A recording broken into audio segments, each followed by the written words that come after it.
persepsi investor terhadap negara kita, terhadap ekonomi kita itu buruk. Kalau Pak Prabowo bilang ini tidak ada urusan dengan rakyat kecil, menurut saya itu keliru. Kalau negara-negara lain tidak percaya dengan ekonomi kita, mereka tidak investasi, ya lapangan kerja tidak tercipta, rakyat juga yang susah. Ya IHSG udah turun.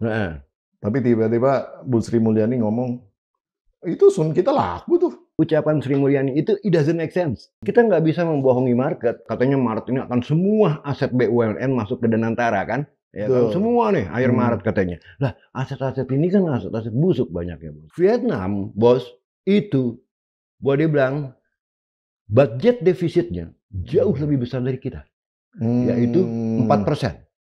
Ya. Kenapa yield obligasinya cuma setengah dari kita? Sedangkan kita harus di atas 7%.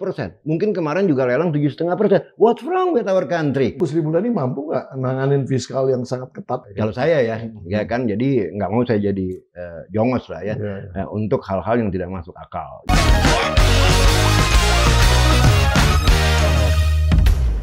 Bismillahirrahmanirrahim. Assalamualaikum warahmatullahi wabarakatuh. Luar biasa Sobat Forum dimanapun Anda berada, bersama saya Pembi Hidayatullah di acara PhD 4K Podcast hanya di sini. Kritis, kreatif, konsisten, dan kocak. Ini seru banget nih kalau udah ada yang satu ini hadir di sini. Rocker ekonomis rocker, which one it is? Kita langsung tanya aja orang. Prof Ferry Laduhin, terima kasih sudah gabung nih, luar biasa. Thank you. Enakan ekonomis rocker atau rocker ekonomis? Dua-duanya enak, dari kiri sama dari kanan. Yes, thanks for inviting me. It's my pleasure. Karena ini saya selalu menikmati ya diskusi dengan Prof ini satu, yang kedua juga bahasannya tuh something yang kita selalu tercerahkan gitu. Thank you. Ada yang selalu yang baru yang saya jadi tahu. Prof, ini ada yang menarik. Presiden mengatakan merespon dengan kejadian yang terjadi di bursa ya, tempo hari. Saya nggak punya saham. Orang-orang di kampung juga nggak punya saham. Jadi sebetulnya yang dirugikan bukan orang-orang Indonesia secara keseluruhan, gitu, tapi juga hanya segelintir orang yang bermain di dunia saham. Wah, ini persepsi luar biasa sekali. Tapi betul itu sebenarnya Presiden ngomong begitu. Betul kan? Karena memang beliau bukan pemain saham. Dan kemudian juga orang-orang di kampung itu mana sih yang beli saham, kan enggak juga. Gitu. Beli berasa susah ya. Nah, tapi my question is, pertanyaan saya adalah, sebetulnya korelasi di dalam konteks ekonomi modern satu, dan kemudian dampaknya terhadap maksudnya dampak sistemiknya akibat geser-geseran ini kan pasti ada kausal yang menjadikan sesuatu dan nyambung ke sana, nyambung ke sini. Jadi ada kausal loops-nya gitu kan. Nah, pertanyaannya itu sebetulnya statement Presiden itu 100% benar bahwa rakyat pada dasarnya tidak perlu care tentang masalah anjloknya IHSG gitu, atau kita perlu care dikarenakan ini berkaitan dengan nasib hajat hidup orang banyak seluruh Indonesia. Ya karena ini memang masalah ekonomi nasional yang dipertaruhkan. Silakan berikanlah kami yang namanya pencerahan itu, Prof. Silakan. Gini, rakyat kecil, bahkan most of our population itu memang tidak bermain saham. Dan capital market kita termasuk capital market yang terkecil juga ya di dunia kapitalisasinya Artinya memang nggak besar. Tapi one thing you must not forget, satu hal yang tidak boleh dilupakan adalah bahwa pasar modal adalah the mirror image daripada kepercayaan investor terhadap suatu negara, Nah, kalau dikatakan bahwa rakyat kecil tidak main saham itu nggak masalah, salah kalau menurut saya. Sebab apa? Kalau investor pasar modal, investor pasar obligasi sudah tidak percaya kepada market kita, begitu negara membutuhkan uang, untuk program-programnya yang terkait dengan masyarakat luas dan sulit mendapatkan dana, rakyat juga yang menjadi korban. Jadi saya luruskan apa kata Pak Prabowo. Kalau Pak Prabowo bilang ini tidak ada urusan dengan rakyat kecil, menurut saya itu keliru. Maaf, ini bukan kritik tapi masukan, ya kan? Karena apa? Setiap negara membutuhkan investasi untuk menciptakan lapangan kerja, ya kan ya? Nah, kalau negara-negara lain tidak percaya dengan ekonomi kita, mereka tidak investasi, ya lapangan kerja tidak tercipta, rakyat juga yang susah, ya. Itu poin yang pertama. Poin yang kedua, kembali lagi, ya kan? Pasar modal adalah leading indicator. Indikator yang leading ke depan duluan, ya kan, mengantisipasi, ya kan, performance daripada ekonomi suatu negara, ya kan. Kalau mereka rasa performance suatu negara ini diantisipasi bakal kebablasan atau bakal hancur, bakal nggak bener, maka mereka pull out dari pasar modal, ya kan, ya, karena ini masalah uang. Jadi kalau dikaitkan dengan kembali lagi kepada rakyat kecil kena dampaknya, bos, dari anjloknya pasar. Itu pertama. Yang kedua, Anda juga harus ingat, yang bermain di pasar modal itu banyak dana pensiun. Oh iya, karena dana pensiun ini hancur, gimana? Masa depannya orang-orang yang kerja juga. Masa depan yang kerja, asuransi, BPJS juga, BPJS juga, ya kan ya, asuransi, fund management, ya kan, banyak yang terkait dan mengelola uang rakyat pada umumnya seperti reksadana. Ya kan, jadi kalau dilihat katanya pasar modal ini tidak ada dampaknya kepada rakyat banyak, menurut saya sangat-sangat keliru. Nah, dari sisi mikronya tadi ada investasi dari dana-dana pensiun, ya, seperti BPJS, asuransi, terus dan lain-lain, fund management, reksadana, ya. Dari sisi makronya, nah tadi mikro ya, dari sisi makronya, kalau investor yang liquid berupa aset kapan saja dijual, ya kan, tidak percaya kepada negara ini, kepada ekonominya, apalagi foreign direct investment yang notabene akan menciptakan lapangan kerja dan pertumbuhan ekonomi. Nah, ini harus diluruskan kepada Pak Prabowo. Nah, kita harus sadari juga memang Pak Prabowo kan backgroundnya memang di militer, ya, bukan di ekonomi, ya. Kalau beliau tidak paham ya maklumi, tapi memang harus diberikan pemahaman bahwa itulah pentingnya pasar modal. Jadi kalau dikatakan pasar modal tidak punya impact kepada masyarakat, apalagi kepada petani, kepada rakyat bawah, tukang ojek, tukang bakso, ya kan,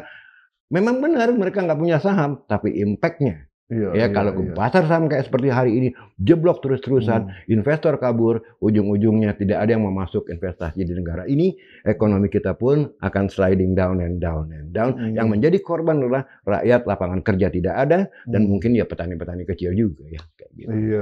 Ya, Prof, kemarin tuh kan rating kita turunin, ESG udah turun, tapi tiba-tiba Bu Sri Mulyani ngomong itu kita laku tuh. Ya, tiba-tiba dia bisa narik berapa puluh triliun kemarin, 50 ya Pak? Saya lupa angkanya. Gini, itu gimana tuh, Prof? Kan ratingnya udah turunin, tapi tetap laku juga.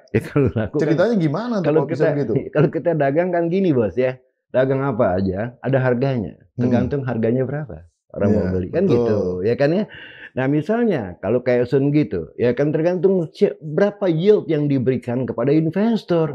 Ya kan ini kan auction, ya kan ya. Kalau yieldnya rendah ya mereka nggak tertarik, ya kan. Kalau yieldnya tinggi siapapun mau beli, kan begitu mereka. Jadi ucapan Sri Mulyani itu it doesn't make sense. Karena apa? Kembali lagi, ya urusannya yieldnya berapa, bos? Kalau Anda tawarkan misalnya yield 6%, siapa yang mau gini 6%? Karena rating kita udah turunin. Iya, beda sama negara harus lain. Dijanjiin sesuatu yang lebih menarik. Saya kasih contoh, ya, Vietnam, bos, itu boleh dibilang budget defisitnya jauh lebih besar dari kita, yaitu 4%. Kenapa yield obligasinya cuma setengah dari kita? Ya, nggak sampai 4%. Sedangkan kita harus di atas 7%. Mungkin kemarin juga lelang 7,5%. What's wrong with our country? Padahal itu budget deficit penting sekali loh, ya, untuk menentukan yield daripada obligasi pemerintah.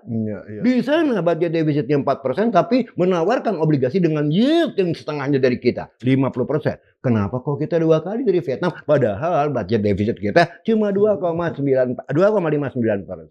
Kan begitu ya? Artinya apa? Artinya persepsi investor terhadap negara kita, terhadap ekonomi kita itu buruk. Sekali lagi loh, saya katakan, saya ngomong tegas, ya. Saya ngomong berdasarkan fakta. Tadi saya katakan 4% di sana budget defisitnya. Kenapa kalau negaranya mengeluarkan surat utang, yieldnya cuma separuhnya dari yield kita, padahal budget defisit kita jauh lebih rendah daripada mereka, kan gitu. Ya. Wah, luar biasa nih. Jadi walaupun Sun kita laku, tetap kita mempunyai beban tambahan, which is kita harus memberikan katakanlah interest yang lebih gede. Barang apa aja laku bos, ada nilainya, cuman nilainya berapa kan gitu, ya kan? Even sepatu butut pun, laku lu sepatu butut, itu tergantung lu jual harga berapa. Kalau 1.000 perak tukang lo juga mau kan gitu. Iya betul. Prof, terus kemudian ini kemarin ini sudah hampir dari sejak Senin kemarin ya, IHSG turun. Ya. Tapi kok ketika dibuka dia di atas lagi ya? Enggak nyambung dari hari yang sebelumnya. Tapi tadi habis nyemplung lagi sampai 100 sampai hampir 200 poin down. 2% lebih, hampir 3% malah tadi sempat lihat ya. Padahal ini hari orang mengantisipasi pengumuman mengenai struktur Danantara ya kalau saya dan sebelum kita masuk situ, yang saya mau tanya sebenarnya ketika awal-awal anjlok itu ada action buyback yang difunding oleh BI, saya dengar. Saya nggak tahu itu. Nggak tahu ya? Nggak tahu. Tapi menurut saya sih. Tapi itu maksudnya skenario buyback itu untuk nahan harga sahamnya bank-bank ini supaya bank Himbara sih. Supaya nggak jebol. Supaya nggak jebol. Kalau ada yang buyback kan harga demand naik ya kan, harga naik. Tapi yang terjadi hari ini kan semua bank-bank itu masih bleeding merah ya kan ya. Dan pertanyaannya berapa kuat kita membuyback saham-saham yang notabene mendapat pressure yang tinggi loh bos. Ya kan ini kan tekanannya tinggi sekali. Mau buyback di harga berapa duit Anda gitu kan ya. Nah saya khawatir itu juga nggak terlalu benar ya, nggak bisa di-verify. Dan yang kedua logikanya pun tidak ada. Ya kan, jadi saya sekali lagi nama saya kebetulan Ferry Latu disingkat FL, itu bisa juga dikatakan fakta dan logika. Jadi saya tidak akan ngomong tanpa fakta dan tanpa logika. Siap. Oke. Nah, jadi kalaupun misalnya itu cuma istilahnya tuh bukan. Ya mungkin mau menenangkan pasar, kita akan buyback sehingga orang-orang kan investor bilang, wah BI buyback nih, atau siapapun juga, ada yang buyback nih, apa emitennya gitu kan pada beli pada beli. Ya you cannot cheat the market. Sekarang terus aja turun. Ya terus aja turun. Kita nggak bisa membohongi market gitu loh ya. Market dia punya sense, dia punya logic, dia punya segala macam reason ya kan untuk sell atau buy.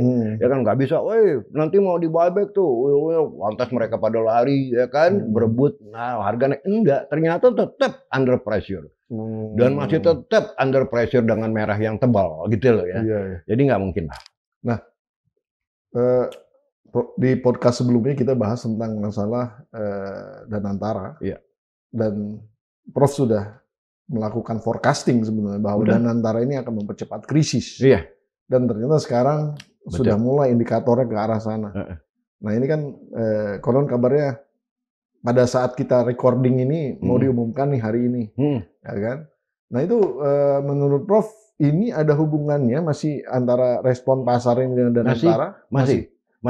Berapa persen kira-kira korelasinya? Waduh, itu kalau hitung persentase saya kira lebih dari 60% besar sekali. Besar sekali. Karena kembali lagi institusinya tidak dipercaya. Ya, itu yang pertama, karena seperti saya bilang sebelumnya bukan super holding yang dibutuhkan, ya kan, tapi SPV seperti INA ya. Yang kedua, manpowernya juga questionable, ya kan ya, terkait dengan politik sangat kental sekali. Sehingga kepercayaan investor kembali lagi terutama bank-bank yang masuk di dalam Danantara, dan bank sangat sensitif sekali gitu kan ya. Ini menjadi investor menjadi tidak percaya, takut investor merasa lu mau funding dari mana? Lu nggak bisa capitalize, kau tidak bisa capitalize, kau punya aset. Ya kan tadi ya kan, asetnya apa aja? Asetnya Pertamina itu saya udah bilang nggak mungkin bisa di-capitalize, ya kan ya. Lantas selebihnya nanti nih, katanya Maret ini akan semua aset BUMN masuk ke Danantara kan? Ya kan, semua nih akhir Maret katanya. Lah aset-aset ini kan aset-aset busuk banyak ya bos. Gimana mau fundraising? Ya, bagaimana mau fundraising saya bilang makanya kalau memang Danantara canggih, go roadshow. Roadshow ke tempat-tempat seperti London, New York, ya, ke pusat-pusat keuangan dunia untuk fundraising. Misalnya menjual obligasi. Ya kan, saya mau membangun proyek ini, saya punya aset sekian, ya kan ya. Maka saya perlu dana sekian, siapa yang mau ngasih? Coba, nah akibatnya apa? Karena masyarakat investor tidak percaya bahwa Danantara tidak akan bisa fundraising dengan aset-asetnya yang busuk, ya kan ya. Maka mereka berpikir, oh ini nanti bank target ini. Nah, oleh karena itu orang sell out, ya kan, keep selling. Nah itulah buat kenapa bank-bank under pressure dan bank kapitalisasinya besar di market kita, ya kan ya, dibandingkan saham-saham lain. Ya kan, langsung imbasnya ke yang lain-lain juga. Gitu. Dan bank adalah leading indicator kepercayaan investor juga, ya kan, apakah ekonomi akan oke atau tidak. Tapi dan bilang bahwa sebetulnya tidak hanya bank yang ada di Danantara, tapi bank swasta yang besar juga seperti BCA juga kena juga. Sistemik. Iya, makanya saya bilang. Tapi itu cikal bakalnya itu dari situ, dari Danantara. Dari Danantara. Saya bukan ngomong kosong. Soalnya ada ekonom yang bilang sebenarnya ini bukan karena Danantara, karena si BCA juga rontok, katanya gitu. Gini, bukan karena BCA. BCA ikut kecipratan. Kebawa. Yang namanya dalam ekonomi disebut contagion. Oh, contagion. Jadi harus paham tuh ekonom tuh. Istilah-istilah contagion. Kalau nggak paham dia bukan ekonom. Ya kan, dia ekonom TikTok. Ya kan, otomatis bos. Jangankan gini, even misalnya cuma satu bank yang dibawa ke sana, dua bank lain nggak di luar gitu kan ya. Tapi karena satu kepercayaan kan bank begini bos. Bank itu kenapa sistemik? Ekosistemnya negara kan, satu negara. Bukan begitu. Bisnis mereka tuh interrelated. Oh. Iya kan? Interrelated itu kan uang, uang kan itu berputar di antara bank-bank itu gitu loh. Geser sana, geser sana, ya kan? Gimana, ya kan? Jadi kena semua. Makanya saya bilang hati-hati dengan bank. Dan kembali lagi, banking is the most regulated sector in the economy. Paling kejam regulasinya. Karena tadi ini semua saling interlink gitu loh. Satu kena borok yang lain, dia bilang, wah nih, nasabah bilang nih satu temennya kena nih. Itu logikanya. Betul. Prof kan di Dewan Pakar kan nggak hanya Prof saja yang jago ekonomi. Ketua Dewan Pakar juga Pak Burhanuddin Abdullah, mantan gubernur BI. Terus di situ juga ada orang-orang dari BI banyak sekali gitu ya. Harusnya bisa melihat ini dong di dalam. Yang saya nggak tahu. Apakah ada yang memberikan masukan seperti Prof ini ke Pak Prabowo? Yang nggak tahu ya, saya juga merasa grupnya Pak Burhan dengan Pak Mulyaman Hadad ya dengan BI lah ya, Mulia ya. Ya saya nggak pernah merasa dilibatkan dalam ngomongan masalah Danantara ya kan ya. Tapi memang saya pernah berpesan kepada Pak Burhan bahwa oke, kalau Danantara ini should keep rolling down the street, ya kan, bank-bank dikeluarin, ya kan, tapi ternyata enggak kan, karena saya udah ngelihat yang bakal menjadi the root of all evil adalah masuknya bank ke dalam Danantara, bos.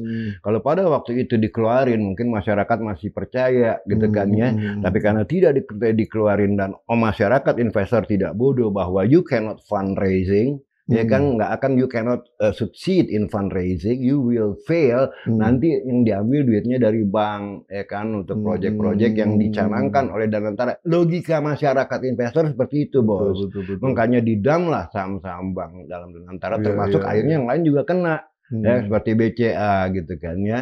Nah itulah logikanya gitu. Ya saya memang, dan kalau bos bilang tadi apakah ada ekonom-ekonom di sana, ya setahu saya sih Pak Burhan ekonom tapi juga old school ya, maaf ya. Ya kan beliau juga boleh dibilang kan senior saya jauh, sedangkan perkembangan ekonomi itu sangat dinamis sekali. Kalau kita nggak bisa catch up, ya kan, you get lost in the jungle, you don't know what to do gitu loh, ya kan, karena itu sangat dahsyat sekali. Bahkan teori-teori pun mungkin kalau kita kilas balik lagi, ya kan ya, mungkin pada berguguran menghadapi ekonomi global yang sangat khusus seperti ini, yaitu deglobalisasi. Betul ya. Waduh. Jadi ya saya tetap berpikir bahwa Danantara harus mengeluarkan bank-bank itu kalau mau aman. Satu ya, walaupun sudah diumumkan, itu kan. Yang kedua, kembali lagi harus dipahami, ya kan, bahwa program-program yang sangat populis seperti makan bergizi gratis ini, pertama tidak ada uangnya. Kita nggak punya, ya kan, tadi ya saya udah sempat bicara juga bahwa budget defisit kita ini akan terus meningkat Sementara space untuk ngutang lagi juga udah semakin sempit, ya kan? Nah, selebihnya kita lihat bagaimana kemarin penghasilan pajak juga drop 30%, walaupun ada Cortex katanya ya yang menjadi masalah, tapi saya rasa akan sliding down, ya kan?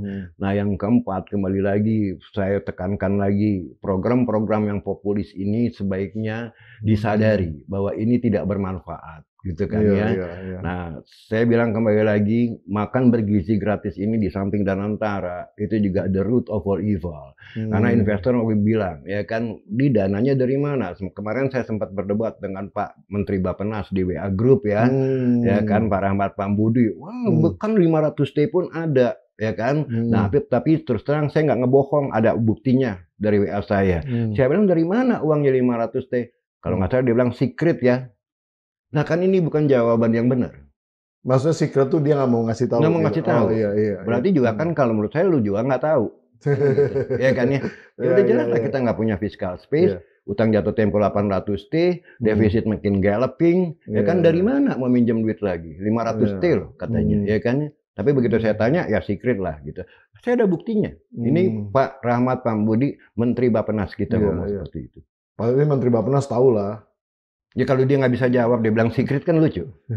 Harusnya dia bisa jelasin aja. Dijelasin aja biar sebetulnya nggak ada juga alasan harus secret kan? Nggak ada alasan harus terbuka. Karena harusnya kan logika aja ya Prof ya? Logika aja, masyarakat kan bisa ngebaca. Ya kan? Apalagi kita yang terdidik kan tinggal baca, oh kalau masuk akal kita setuju. Ya, kita setuju. Iya kan? Tapi kalau secret gitu jadi malah jadi loh ini kok pakai sulap-sulap apa gitu.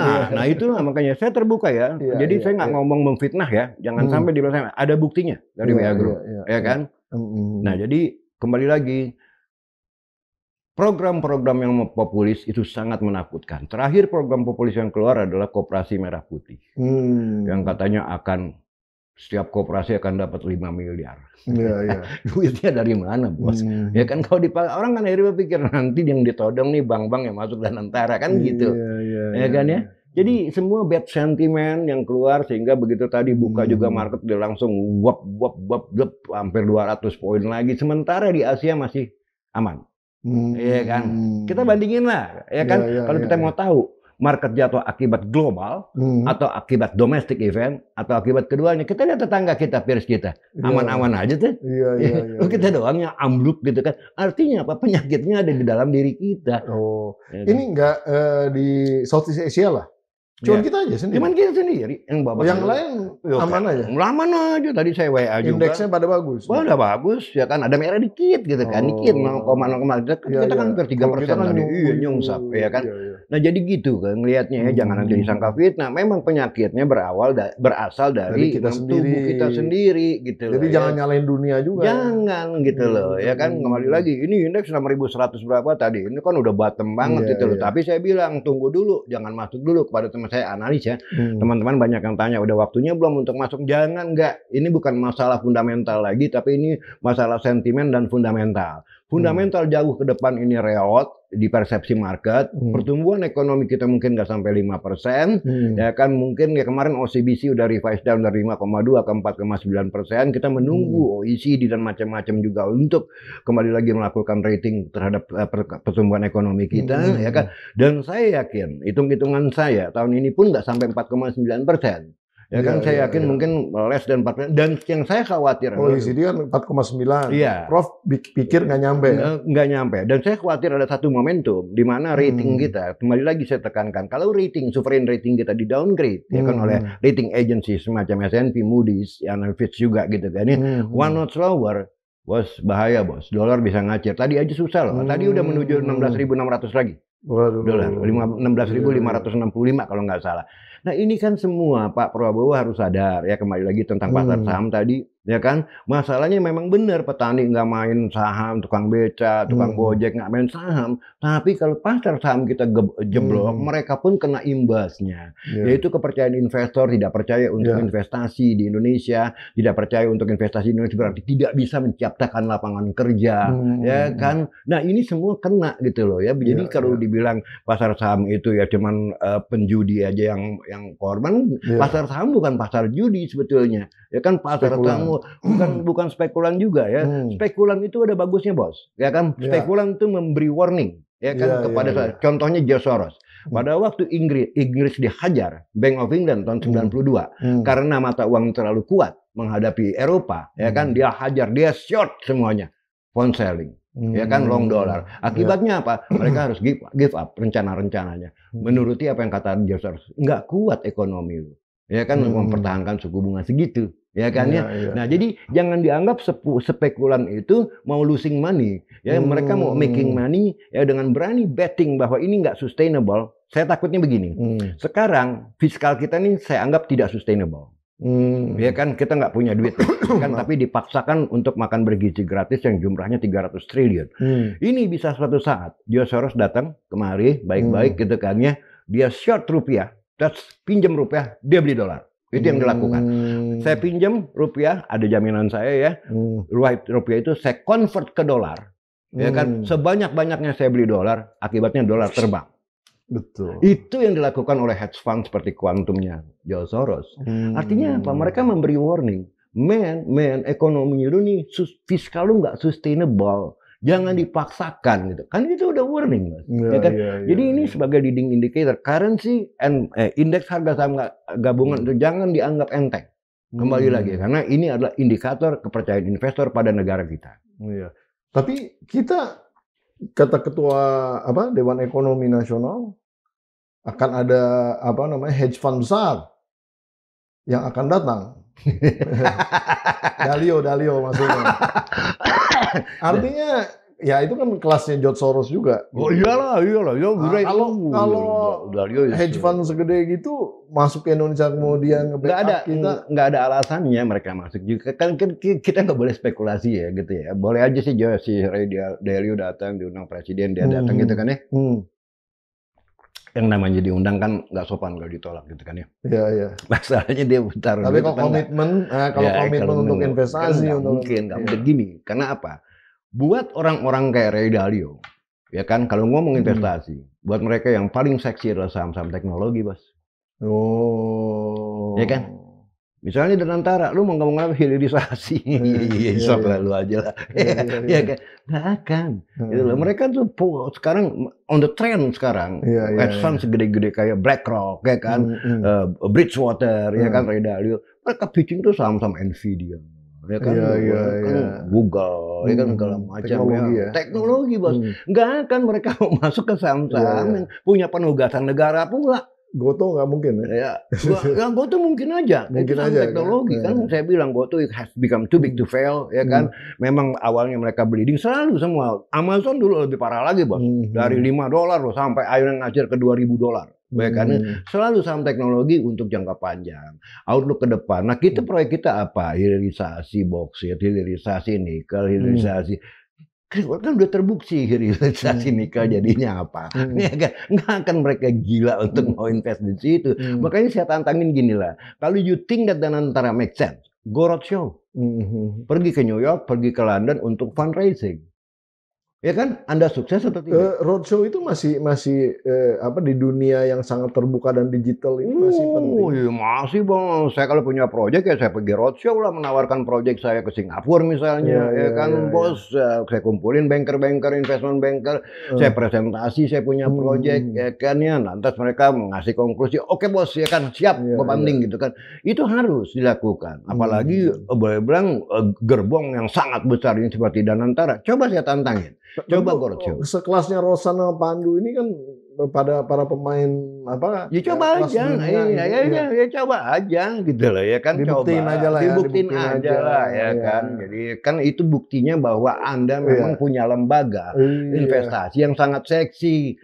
Kalau gampang fundraising, tapi kalau nggak berhasil fundraising, ya ngapain dipertahankan lembaga itu kan gitu. Kalau berhasil juga Prof Ferry seneng kan sebenarnya. Oh seneng, iya dong. Ya nggak mesti kita harus benar terus kan? Nggak harus. Buat saya satu logikanya, kalau memang ini berhasil berarti tesis saya salah, kan gitu ya. Tinggal kita revisi lah. Revisi lagi gitu loh. Nggak harus kita benar. Ini kan semua kan berdasarkan logical, logical fakta dan logika tadi. Fakta dan logika, Bel gitu loh. Saya bisa salah someday. makanya saya harapkan memang dan antara ini berhasil, tapi buktikan berhasil atau tidak. Gitu. Dan kalau dari kacamata saya sebagai investment banker, proyek-proyek yang ada di pipeline-nya, ada di bisnis plan-nya itu nggak seksi untuk orang-orang semacam Ray Dalio.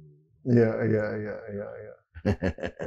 Gitu. Harusnya kita mengundang tipe investor seperti apa? Yang memang urusannya dihilirisasi mungkin. Ada yang main di situ.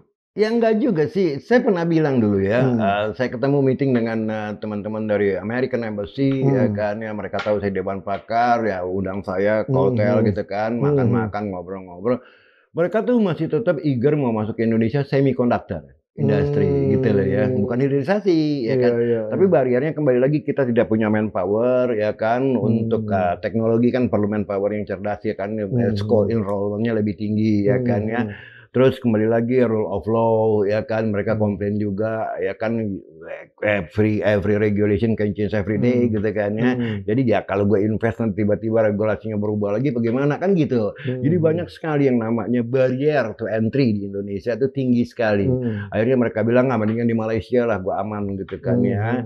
Manpower juga mereka school enrollment-nya lebih tinggi ya kan, punya manpower yang mereka butuhkan, apalagi kalau ada TKDN 40% gitu kan ya. Kewajiban ya kan, sementara kita tidak bisa supply ini bagaimana kan gitu ya kan ya.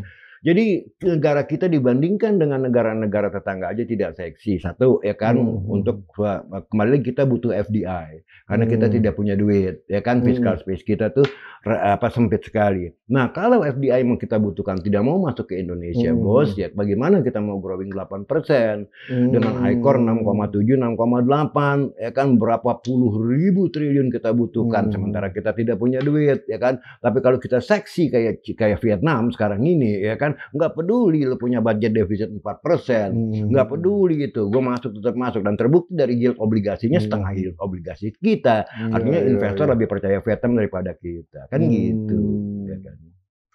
Kemarin ada juga selentingan, katanya kabarnya ada dua tokoh ekonom kita di kementerian itu, Pak Erlangga dengan Bu Sri Mulyani itu kan dikabarkan akan mengundurkan diri, sehingga memang respon pasar jadi seperti itu. Seperti yang sekarang. Jadi bukan hanya Danantara lah. Bukan. Itu kan kalau apakah memang ada korelasinya? Oh pastilah, dua tokoh itu kan boleh bilang dua tokoh ekonomi, dua tokoh menteri yang memang dianggap sangat-sangat berpengaruh sekali terhadap ekonomi kita, ya kan ya. Bu Sri Mulyani sebagai Menq dan Pak Erlangga sebagai Menko. Nah, kalau mereka dirumorkan akan cabut, ya kan, ya investor kan pasti bertanya-tanya, ada apa ini, ya kan, what's wrong with you, ya kan ya, apakah ada ada ide-ide tidak setuju dengan kebijakan-kebijakan pemerintah, berarti kebijakan-kebijakan pemerintah yang Anda hadapi itu tidak benar dong, kan gitu. Ya kan? Jadi tambah parah. Makanya memang katakanlah cuma dua orang ya, bos saya, Sri Mulyani sama Erlangga, tapi orang lupa ya, di negara yang lebih maju saya cerita, dulu zamannya Greenspan ya kan, yang menjadi Alan Greenspan yang menjadi chairman of the Federal Reserve Bank ya kan, bank sentralnya Amerika. Jangankan dia dirumorkan, bos, dia ngomong inflasi aja baru aja belum habis itu market udah bergerak ya. Iya. Dan kadang-kadang nih orang sangat irit sekali berbicara ya kan, nggak gampang ngomong. Jadi orang ngelihatnya dari mana? Karena ditanya dia nggak nyaut, dilihat dari tas yang dia bawa. Kalau berhadapan dengan Kongres misalnya dipanggil, tasnya tebal apa tipis. you can imagine ya, ya kan? Semua dilihat. Dia lihat itu dari langkahnya, gesturnya, mukanya itu menggerakkan market, bos. Dia noleh kiri apa noleh kanan juga diperhatiin. Gila itu, saking gilanya ya. Sangat sensitif. Apalagi rumor dua menteri kita mau mundur kan. Yang bukannya jebol lagi kan. Nah, tapi kemudian juga Bu Sri Mulyani langsung konfirmasi kan, melakukan konfirmasi bahwa saya tetap ada di sini. Iya. Walaupun kondisi ekonomi mungkin dalam tanda petik kurang favoring gitu. Ternyata mau jadi hero lah, jadi hero. Iya, mau nggak mau ya beliau kan nggak bisa bilang, gue mundur besok, bisa dipenggal kepala. Iya. Jadi ya itu tetap ya, buktinya kan sampai sekarang walaupun beliau bilang saya tetap stay, market tetap nggak percaya, ya kan. Nah artinya apa? Poinnya bukan Sri Mulyani lagi sekarang. Poinnya adalah kembali lagi fiskal kita sustainable apa tidak, ya kan? Dengan program-program yang sangat populis ini, menghabiskan uang luar biasa, pemborosan yang sangat dahsyat. Tapi Bu Sri Mulyani mampu nggak nanganin fiskal yang sangat ketat itu? Kalau saya jadi Bu Sri Mulyani akan memberikan ide bahwa program-program populis ini sebaiknya sama sekali dirasionalisasi. Sesuai dengan kapasitas fiskal kita, gitu kan? Sebab lihat aja market jebol semua, artinya kan nggak percaya, ya kan? Nah kalau umpamanya tidak mau dirasionalisasi, tidak dirasionalisasi, saya sebagai Menko ya saya resign. Kalau saya ya kan, jadi nggak mau saya jadi jongos lah ya, untuk hal-hal yang tidak masuk akal, gitu kan ya. Nah tapi indikasinya saya sebagai pelaku pasar ya. Dan udah lebih dari 30 tahun ya kan, di pasar modal tuh yang seperti tadi bos, Greenspan nggak ngomong orang lihat tebal tuh tipisnya dia punya tas pada saat rapat dengar pendapat dengan Kongres gitu kan.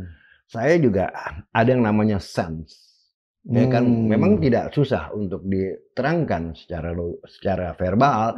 Ini kan sense ini matters bos, ya kan. Saya nge-sense Sri Mulyani kayaknya juga, kalau saya bisa salah, tapi ini sense saya kayaknya gerah gitu. Maaf aja ya, under pressure. Menghadapi program-program yang ultra populis sementara duitnya nggak ada, gitu loh ya. Tapi kan dia nggak bisa ngomong, gue bete kan gitu nggak. Tapi katanya enak jadi Menko, Prof. Ya posisi jadi Menko tentu paling enak. Karena lebih enak daripada jadi presiden katanya. Ya benar. Karena income-nya bisa ratusan miliar dengan mudahnya dari mana-mana katanya. Betul itu ya? Ya betul sih ya, posisi yang baik. Ya artinya kan dalam misalnya kondisi rakyat susah atau enggak, dia berhasil atau enggak, dia tetap dapat income gede. Iya kayaknya enak lah itu. Ya itu memang kalau untuk jaminan sih oke ya, tapi tetap kita kan menghadapi profesi kita gitu kan ya. Saya pernah mengalami satu istilahnya kasus gitu kan ya. Pada waktu saya di bank itu kan udah bilang ya gaji, maaf lah ya, income take home saya nggak kalah sama BUD lah gitu kan. Ya kan? Tapi ada poin-poin yang tidak bisa kita hindari, ya kan ya, yang tetap menjadi tekanan buat kita. Misalnya ya kan ya, itu nggak bisa, itu human sekali bos, bahwa kita melakukan profesi kita ya kan, ada sesuatu yang tidak match pasti juga mengganggu pikiran kita, walaupun memang gue nggak usah komplain soal take home gitu kan tiap bulan ya. Artinya ya kalau misalnya disuruh-suruh dan trying to serve kan udah beberapa presiden serving kan, Bu Sri Mulyani. Memang enjoy kayaknya beliau itu. Ya tapi ini yang paling parah. Ini terus terang aja, ini yang paling parah. Ini yang paling parah ya.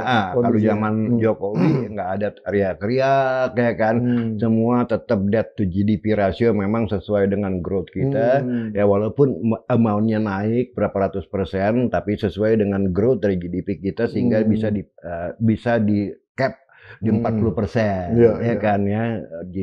Tapi kalau kita lihat lagi bukunya APBN ya kan, debt service rasionya itu naik sampai 17% bos. Jadi untuk dari APBN untuk membayar bunga dan cicilannya itu udah sampai 17%. Nah ini megap-megap, saya sebagai kasir negara, Menteri Keuangan, saya bilang, waduh ini kalau sampai mental 20%, 25% ya kan, ini at stake ekonomi kita kan gitu. Tetaplah kita secara profesional tahu angka-angka itu kan. Waduh. Prof, kalau untuk masyarakat yang ya istilahnya punya portofolio saham, sarannya apa kira-kira sekarang? Ya saya nggak. Dalam kondisi kayak gini nih. Saya masih ngelihat kalau saham itu bottomless masih ya, istilahnya masih mungkin mendapat tekanan dan indeks kita masih mungkin tergerus dan mungkin juga crash. Saya nggak menakut-nakuti ya, feeling saya bisa salah. Saya bukan dukun ya, walaupun kemarin benar ya ramalan saya bahwa market akan crash dan ternyata crash. Tapi tidak selalu benar gitu. Tapi kalau ngelihat angka-angka ekonomi, ngelihat confidence pada investor, ngelihat segala macam variabel yang ada di dalam ekonomi kita dan sudah disurvei oleh lembaga UI kemarin juga ya, ya bagaimana tingkat kepercayaan para profesional terhadap ekonomi kita, ya kan. Saya khawatir kita mengalami satu tadi yang saya katakan melalui tanda-tanda krisis gitu loh ya. Walaupun mungkin tidak krisis langsung, tapi tanda-tanda krisis ini saya melihat sudah mulai. Jadi kalau orang nanya apakah saatnya yang tepat untuk masuk ke pasar saham kita sekarang, saya lebih baik waiting on the sideline gitu loh ya. Tunggu, karena ini volatility sangat tinggi, ya kan. You never know mau kemana arahnya ini market kita. Sementara outside there kita lihat juga kebijakan pemerintah, seolah-olah pemerintah tidak mau mendengarkan masukan-masukan dari orang luar, ya kan. Jadi saya kira ya saya lebih baik cash is king lah saat ini. Sempat di di suspend ya tempo hari. Iya, itu kan hari apa tuh yang di suspend? 18 Maret kalau nggak salah. Oh, yang 18 Maret betul. Minggu lalu ya. Jadi memang di suspend akibat drop so much ya kan. Tapi beberapa hari terakhir turun terus juga ternyata nggak ada suspend. Masih sekarang lebih rendah lagi bahasa di 6.100 ya kan. Artinya apa? Ini sama sekali sudah fundamentally ya kan sudah kena nih investor udah merasa ini fundamentalnya emang udah nggak benar. Jadi ngapain gua stay di market? Mendingan cabut gitu loh ya. Kalau cuma sentimen, ada fundamental, ada sentimennya. Kalau cuma sentimen plays a role, ya kan market gampang baliknya bounce back. Tapi kalau fundamentally speaking, ya kan no one trust di ekonomi, ya mereka bisa bottomless bos. Makanya saya bilang cash is king today. Bottomless sampai semuanya gocap. Ya nggak bisa, gocap sih nggak kali ya. Tapi udah bottom banget dan belum tentu bisa balik gampang. Misalnya itu yang susah ya, baliknya itu yang susah ya. Karena kalau membenahi ekonomi itu kan juga nggak gampang. Misalnya indeks jatuh ke 5.000 ya kan, oke bottom nih, saatnya buy. Belum tentu balik gampang loh ke 6.000. Belum tentu juga ada balik gampang ke 5.500. Jadi ada semacam balance baru ya. Iya, ada equilibrium baru. Nah, ini menarik kalau ngomong equilibrium, nanti ada yang dalam teori ekonomi itu yang namanya multiple equilibria. Jadi bukan satu equilibrium ya. Ya kan bisa ke sana bisa ke sini dan sifatnya non linear ya kan. Nah, ini matematiknya menarik. Boleh tuh. Boleh kasih lecture ya. Tapi jangan di podcast. nanti orang udah pusing. Apaan nih ngomong apa? Ya itulah sederhananya ekonomi can go everywhere. Ujungnya tidak ke satu titik. Ya kan kalau satu titik namanya equilibrium. Ya, tapi kalau namanya multiple equilibria itu bukan akibat risiko lagi bos, tapi akibat uncertainty. Ini lebih kalau risiko measurable, bisa diukur, ya kan dengan probability distribution, ya kan. Tapi kalau uncertainty tidak ada distribution nih bos, ya kan bisa bimodal, bisa trimodal, ya kan. Artinya apa? Bisa begini bentuk distribusinya bisa begini, padahal yang biasanya kan begini cuma satu, bell shape. Itu ngomong statistik. Menarik. Prof, hari ini diumumkan dan antara nampaknya juga ini Pak Presiden ini juga akan kekeh istilahnya tetap jalan dengan konsep yang itu super holding. Nah, terus kemudian juga nampaknya ini kan ada high risk yang dia lawan. Tapi kan high risk itu ada high return ya, Prof. Ya gini ya, high risk high return ya, kembali lagi kayak misalnya kita main saham ya kan ya. Artinya bisa juga lose big juga, tapi kalau pas menang dapatnya gede kan. Iya, tapi kan masalahnya kembali lagi kita udah bongkar ya eksistensi dan antara itu sendiri. Saya sebagai pengamat ekonomi has no reason. Tidak ada alasan untuk membuat satu super holding. Kalau memang ngomong satu model pembangunan ekonomi yang kita butuhkan bukan super holding. Nah, super holding kenapa kita tidak butuhkan? Tadi super holding itu modalnya harus cash bos, bukan aset. Oh, harus dingin ya, dananya dingin. Harus dana dingin, to invest gitu kan. Nah, kalau you bikin satu, kalau dananya panas, tambah panas tuh bergejolak. You bikin super holding, lantas nyari-nyari duit untuk bangun project base, siapa yang mau minjemin duit? Maaf ya logikanya. Bisa aja nanti dia minjemin duit. Nah, untuk membangun project bukan super holding yang dibutuhkan, ya, tapi SPV gitu loh, ya kan. Super holding itu karena kelebihan cash ya kan, kita mau invest di sana di sini base-nya adalah cash. Ya. Ini cash nggak ada, aset reot semua, dibilang 900 miliar, net worth-nya mungkin cuma 10%, ya kan, bermasalah pula dengan moral hazard. Sudah ya kan, leverage ke banyak gimana? Siapa yang mau minjemin duit dengan aset yang bermasalah? Maaf aja ya. Ya kan BUMN orang tahu lah. Kemarin kan Pertamina gila-gila, 1.000 triliun lah dicolong ya. Iya. Ya kan? Ini logikanya, Bos. Jadi saya selalu bicara tentang fakta dan logika gitu. Enggak lebih dari itu. Saya bisa salah tapi faktanya begini, logikanya begini. Everything can change tomorrow kan. Oke. Kalau fallback-nya ada fallback skenario nggak kalau kayak gini? Maksudnya gini, sorry, ini kan jalan terus nih. Diumumkan, terus kemudian... Ya saya pernah tawarkan begini, sekarang begini deh, yang terutama kalau mau mendapatkan kembali kepercayaan adanya eksistensi yang namanya Danantara berupa super holding, nama itu penting, siapa yang menjadi pemimpinnya. Oke. Ya kan ya. Nah itu penting sekali, saya katakan si A beda sama si B auranya. Ya kan, nah itu satu. Yang kedua, maksudnya Rosan gimana kalau Rosan? Saya belum tahu nih pengumumannya siapa akhirnya. Iya, saya nggak tahu ya kan, tapi yang udah jelas begitu muncul nama Rosan kan market drop terus. Oke. Ya kan? Berarti memang tidak di ini ya. Memang memang tidak dipercaya oleh market. Gitu kan. Nah, yang kedua adalah masih bisa kita mendapatkan trust seandainya orang yang tepat, profesional yang tidak terkait dengan politik dan market tahu bahwa profesional dia punya integritas yang tinggi, track recordnya bagus, dia merubah bisnis modelnya, ya kan? Nah saya punya sih bisnis modelnya, cuman saya nggak ceritakan di sini ya. Nah, dia nanti kita ngobrol. Iya. Profit taking. Ya. Nah, kalau dirubah bisnis model, dirubah manpowernya yang kredibel, dirubah bisnis modelnya, masih bisa gain trust. Oke. Nggak kayak gini sama sekali. Ini kayak bottomless gitu. Itu aja, Bos. Nah, dibatalkan kan nggak mungkin. Nah, itu dia maksudnya fallback skenario-nya kalau misalnya itu kayak gimana ya? Iya, kayak kalau tadi. Kayak gini. Kayak tadi. Model digituin aja tadi. Iya, kalau ini bayar bayi udah lahir nggak bisa dimasukin lagi ke perut ibunya. Tapi ya bagaimana bayi yang jelek dan cacat ini kita permak ya kan, kita operasi tadi. Salah satunya adalah tempatkan orang yang dipercaya, misalnya maaf saya ngomong lagi ya kayak Yonan, itu orang yang dipercaya. Iya. Agus Marto orang yang dipercaya, ya kan? Ferry Latuhin mungkin juga. Nah, selama pakai fakta dan logika saya lihat boleh aja. Ya boleh aja. Yang jelas ya saya juga punya bisnis modelnya bagaimana seandainya super holding ini tidak bisa dibatalkan, bisnis modelnya harus dirubah. Itu doang. Ya kan? Tapi kalau saya ceritakan di sini panjang gitu. Iya. Jangan. Kita kan cuma ngasih spill-spillnya dulu. Spill aja. Iya. Masih bisa, Bos. Siap. Untuk mendapatkan kepercayaan kembali dari masyarakat bahwa Danantara tidak akan menggerogoti misalnya tadi bank-bank yang ada di dalamnya, ya kan? Dengan bisnis modelnya seperti ini. Nah, sehingga dipercaya, oh iya, nggak mungkin dia gerogotin duit bank gitu. Kayak gitu sih. How urgent sih sebenarnya ini fundraising ini harus sukses? Gini, kembali lagi ya kan, kalau mau membangun, mencari dana, kita kan nggak punya duit nih, Bas, ya kan ya. Kalau kita mencari duit dari luar sana offshore untuk membangun proyek-proyek yang ada di dalam Danantara, yaitu hilirisasi, refinery, baterai, itu nggak gampang fundraisingnya. Karena tren daripada sekarang investasi adalah di teknologi, ya kan, duit-duit besar lari ke sana, Bos, ya kan.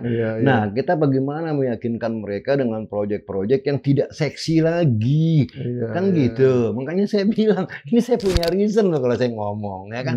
Nah, untuk membangun Indonesia kembali lagi yang harus kita pasarkan adalah bagaimana kita roadshow memasarkan Indonesia untuk FDI, ya kan, ini loh ya, kita provide semua izin-izin lebih gampang, aturan-aturan, ya kan, TKDN kalau perlu kita robah dan segala macam, ya kan ya. Ini kita invite mereka yang memang punya appetite untuk invest di Indonesia. Saya kasih contoh semiconductor industry misalnya, ya kan. Nah, yang kedua, untuk project based development itu tidak bisa pakai bisnis model yang ada sekarang. Di dalamnya harus dibikin SPV, ya kan, yang seolah-olah bisa jalan sendiri tanpa mengganggu bank yang ada di dalamnya. Gitu loh. Karena apa? Kembali lagi, basically semua yang kita rencanakan tidak seksi di kacamata investor. Beneran? Ya, karena saham-saham teknologi itu kita naruh satu dalam beberapa tahun bisa 1000 atau 2000 kali lipat gitu kan. Gila itu dulu yang beli Amazon tahun 96 udah tajir melintir ngitir itu, Bos. Saya pernah banyak cerita ya, walaupun sekarang juga McDonnell Douglas misalnya. Zaman dulu kan orang pada dia pikir beli McDonald. Karena dia beli McDonald Douglas. Langsung pas lagi jaya-jaya McDonald Douglas itu luar biasa. Jadi sebenarnya memang teknologi itu value added-nya itu luar biasa. Value added-nya luar biasa. Tapi kan kita ini ahli-ahli teknokrat ini kita nggak dihargain, bro. Gini ya. Kita nih dibayar murah gitu kan. Iya, akhirnya pada lari juga ya. Akhirnya mending kita kerja di luar negeri. Iya. Saya soal teknokrat juga nih. Betul. Banyak teman-teman kuliah saya dulu ya, terutama teman-teman saya kuliah di Rotterdam, teman-teman saya banyak di Delft ya. Kiriman Habibie pada waktu itu ya. Angkatan saya mah angkatan Cepi. Oh, Cepi. Ya, Cepi Sutrisno ya kan ya. Mas Cepi bareng saya ngambil doktornya di London. Oh, gitu? Mas Cepi di Cranfield, saya di London. Oh gitu. Oh iya, itu ternyata kecil dunia ya. Iya. Zamannya Cepi gitu, pada BPPT ya pada waktu itu ya. Betul. Nah akhirnya ya karena mereka akhirnya di sini juga tidak mendapatkan tidak mendapatkan platform pada waktu itu ya. Tidak mendapatkan platform yang bagus, ya dia bilang, gue balik ke kantor menjadi main catur. You can imagine, nanti kan they have nothing to do. Betul. Ya akhirnya mereka bilang ya nggak mungkin lah kayak begini hidup ya. Mereka akhirnya pada lari keluar juga sih gitu loh. Jadi gini, membangun human resource itu satu poin, tapi menciptakan lapangan bermainnya itu poin yang kedua. Betul. Ya, kita bisa kirim orang beribu-ribu. Human resource-nya ada. Ya, di begitu pulang mau ngapain, cing? Masa gue main catur? Akhirnya mereka kayak kita nyekolin orang main bola. Iya. Di sini main bola kalah melulu. Iya, nggak ada lapangannya gitu kan ya. Dia bilang gila lapangan juga ya. Semua. Nah, that's a good point. Itu makanya saya bilang nggak gampang membangun human resource dong. Human resource dong kita bisa sekolahin mereka menjadi Einstein. Tapi pertanyaannya platformnya ada nggak? Dalam negeri kan nggak mungkin mereka pulang lantas-lantas di kantor main catur karena nggak ada platformnya kan gitu. Ada mereka pada cabut. Nah makanya saya bilang yang paling berat di negara kita itu dua bos, yaitu institutional building, membangun institusinya, dan yang kedua manpowernya. Itu dua poin yang selalu problem terbesar ekonomi kita adalah institutional problem. Bagaimana membangun institusi yang benar. Nah sekarang kayak Danantara dibangun. Ini institusi kan? Similar. Ya kan similar. Tapi ternyata ini bukan kalau menurut saya bukan institusi yang benar. Kan gitu. Yang benar adalah SPV kan gitu. Nah ini semua tidak terlepas dari mungkin ya selain ada bias politik ya kan sehingga tidak lagi pure secara intelektual kita bangun suatu institusi yang benar gitu. Iya. Prof, mohon maaf nih, saya jadi devil's advocate sedikit geser nih. Orang kayak Prof ini dianggap mengganggu loh sama pemerintah. Artinya di dalam konteks rencana pemerintah yang istilahnya yakin bahwa dia milih opsi yang benar, Prof ini mengganggu gitu. Nanti buktikan aja ucapan-ucapan saya, ya kan saya nggak akan mundur dari apa yang saya katakan sesuai dengan fakta dan logika. Unless proven otherwise ya. Iya, saya kan bukan juga mau menjatuhkan pemerintah ini, ya kan tujuan saya justru jangan sampai pemerintah ini goyang karena akan terjadi political instability yang ongkosnya nanti jauh lebih besar. Saya juga yang jadi korban kan gitu, ya kan. Jadi saya nggak mau bikin huru hara istilahnya. Ini kasih masukan saya. Kalau memang salah, bikin antitesis untuk saya. Nah, antitesis itu mungkin jauh lebih bagus dan terimalah antitesis itu, gitu kan ya. Nah, selama ini kan tidak ada antitesisnya, gitu kan. Cuma nawarin satu angka kemarin, ya kan. Kalau ini, Prof Ferry apa nih data ini? Ya, nggak bisa baca ya datanya loh. Saya bingung. Ya kan ya dalam diskusi kayak gitu loh dewan pakar ya. Ya saya bilang buat saya nggak penting itu, yang penting kalau Anda bilang 82 juta manusia harus makan bergizi gratis, ternyata datanya cuma 7% dari total populasi kita yang bergizi gratis, berarti cuma 20 juta. Anda ngarang dari mana 60 juta ini tambahannya? Ya kan? Apakah dari 80 juta semua anak sekolah memang kurang gizi? Kan enggak. Ya kan? Tapi dialihkan ke grafik-grafik dari BPS lain yang mau bikin saya nyasar. Gitu loh ya kan. Saya diserang lah sama mereka yang nggak setuju sama saya, tapi saya lihat siapa Prof kalau boleh tahu? Ya itu Kepala Badan Gizi Nasional sama Pak Rahmat Pambudi.